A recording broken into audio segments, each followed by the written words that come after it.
नमस्कार, मैं दीप्ति। आज मैं आरंभ करती हूँ ब्रह्मा जी की बातों से। जिस तरह ब्रह्मा जी पूरे ब्रह्मांड के रचयिता और सृष्टिकर्ता है ना, उसी तरह मानव रूपी समाज की रचयिता और सृष्टिकर्ता माँ होती है। तो आज माँ के लिए 2 शब्द कहना चाहूँगी। मैं माँ बनी तो बच्चे आए, छोटे से सैपलिंग की तरह बच्चे गोदी में आए। माँ बनते ही कपार पे खुशी की, तनाव की सारी लकीरें उभर के आई। पता है क्या सोचने के लिए, क्या समझने के लिए, क्या करने के लिए वो लकीरें आईं? कि एक सैपलिंग है मेरी गोदी में, इस सैपलिंग को कैसे वृक्ष बनाऊं और हर दिन कैसे सजाऊं इसे, क्योंकि वृक्ष तो एक दिन में नहीं बन सकता ना।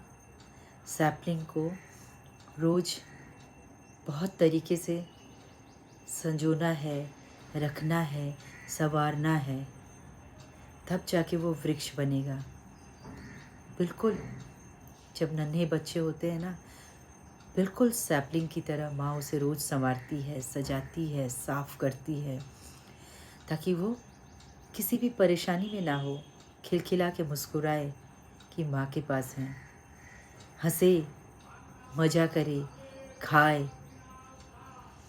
और माँ हर दिन उस छोटे से सैपलिंग को, उस छोटे से नन्हे से जादूगर को देख के खुशी से मदमदाती है और सोचती है, मैं कर पा रही हूँ ना, कितनी बड़ी जिम्मेदारी है मेरी। ब्रह्मा जी की तरह मुझे भी तो इस मानव रूपी समाज में उसे एक रचयिता की तरह बनाना है। और वृक्ष की तरह वो क्यों बनाना चाहती है एक माँ? वृक्ष की तरह उसे कठोर बनाना चाहती है।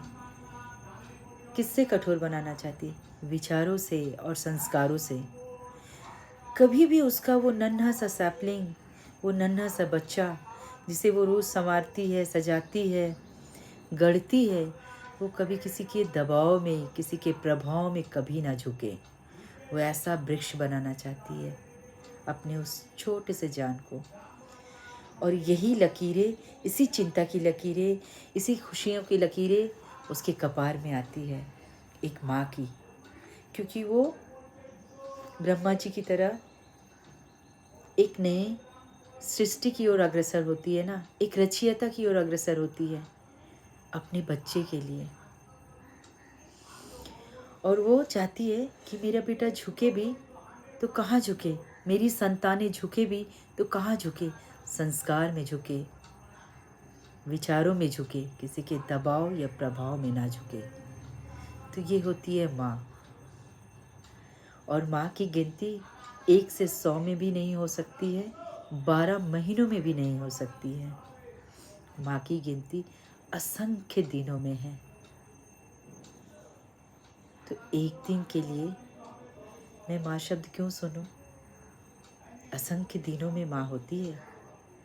और ये वो माँ होती है जो अपने बच्चे को छायादार भी बनाना चाहती है, कि जो उसके शरण में आए वो छाया दे सके। और विचारों से, संस्कारों से इस कदर बनाना चाहती है कि मेरा रूप इसमें झलके, माँ का रूप मेरे बच्चों में झलके, वो भी ऐसे असंख्य दिनों के लिए जाना जाए, ना कि सिर्फ एक दिन के लिए। तो ये है माँ का परिचय। माँ अपने आप में खो सी जाती है कि मैं माँ हूँ, ये मेरा बच्चा ही, मेरे बच्चे में ही मैं माँ देख रही हूँ अपनी। तो माँ का परिचय, माँ का सब सारी बातें अनगिनत होती है। और माँ की पहचान भी असंख्य दिनों के लिए होती है।